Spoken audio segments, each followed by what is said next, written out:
ओम।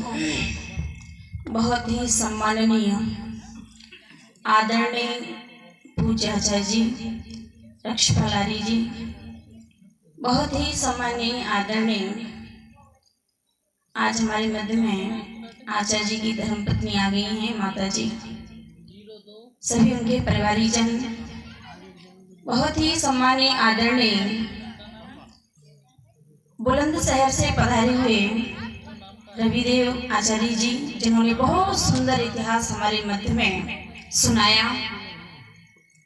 बहुत ही सम्माननीय आदरणीय जो शुरुआत में जिन्होंने बहुत सुंदर भजन सुनाए, भाई छोटे भाई, क्या नाम है? ज्ञान प्रकाश आर्य जी, बहुत सुंदर उन्होंने भजन सुनाए। और बहुत ही सम्माननीय मेरे साथ आए हुए मेरे पतिदेव जी, सम्माननीय आदरणीय, बहुत अच्छी हमारे साथ में ढोलक बजा रहे हैं भाई सूरज आर्य जी, जो मैं बता रही थी दिन में बिहार से चल करके हमारे इस क्षेत्र में मेहनत कर रहे हैं, तो इनके लिए एक बार जोरदार तालियां बजाएं, सम्मानित करें। बहुत ही सम्माननीय आदरणीय कुशल संचालक महोदय जी, जो बहुत अच्छा संचालन कर रहे हैं।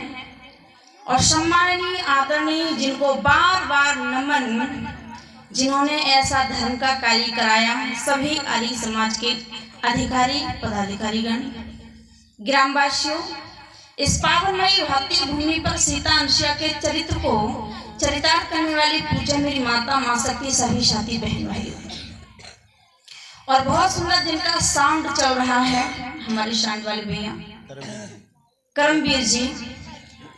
आइए बंधुओं, बहुत सुंदर विचार आपने सुने और मेरे पश्चात भी बहुत अच्छा कार्यक्रम आप सुनेंगे। 1 घंटे का समय मिला है, 1 घंटे में अपनी बात रखूं उससे पहले मैं बता दूं, अगर आप अच्छी संख्या में आते रहे तो हम भी इतिहास सुनाएंगे, ठीक है? क्योंकि हम तो सुनाने के लिए आए हैं, सुनाएंगे। और जब सामने भीड़ होती है तो अच्छा लगता है सुनाने में।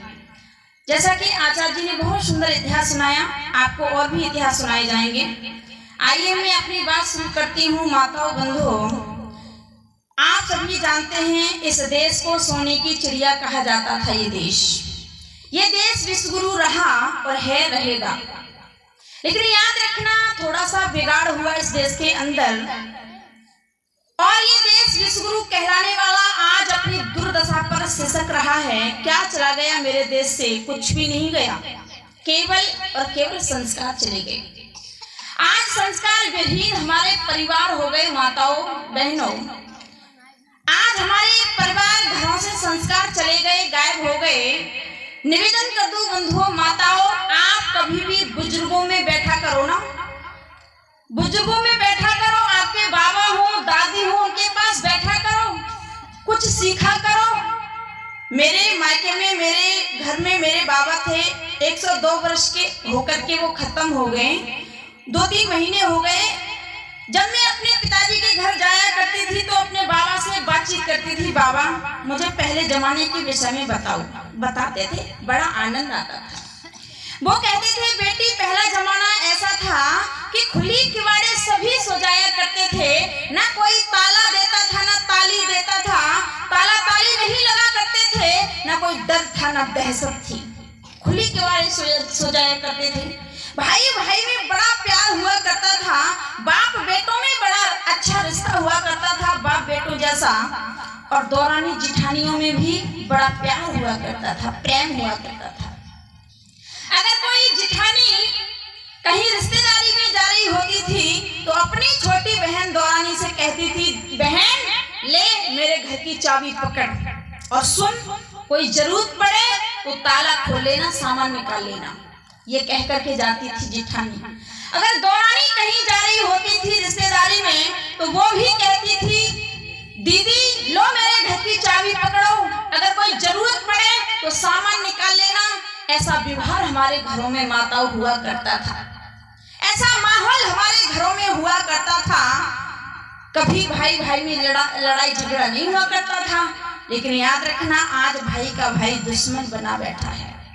आज बाप बेटों में लड़ाई झगड़ा ठना है, आज दौरानी जिठानियों में लड़ाई झगड़ा ठना है।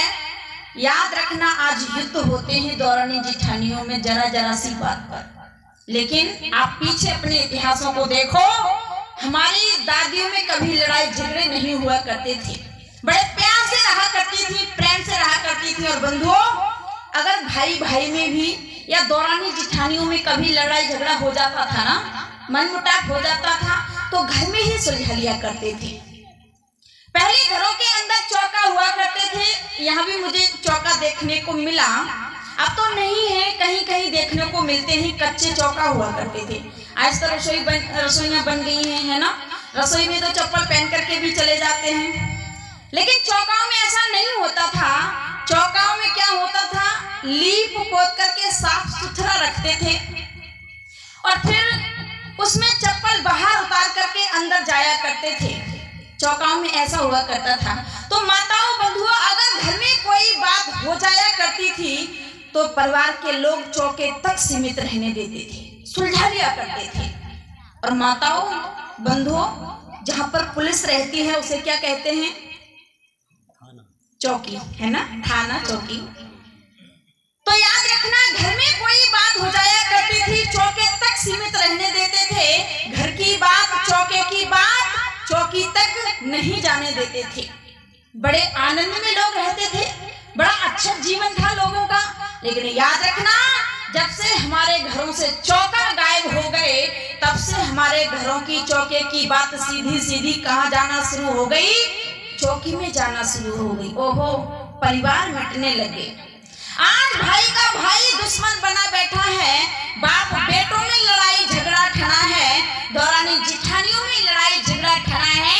और याद रखना, पहले अगर चौके तक कोई लड़ाई झगड़ा नहीं सुलझा सकते थे तो कहाँ सुलझाया जाता था, पंचायतें होती थी परिवारों में, चौपालों पर, वहां तो सुलझा ही लेते थे, लेकिन चौकी तक नहीं जाते थे।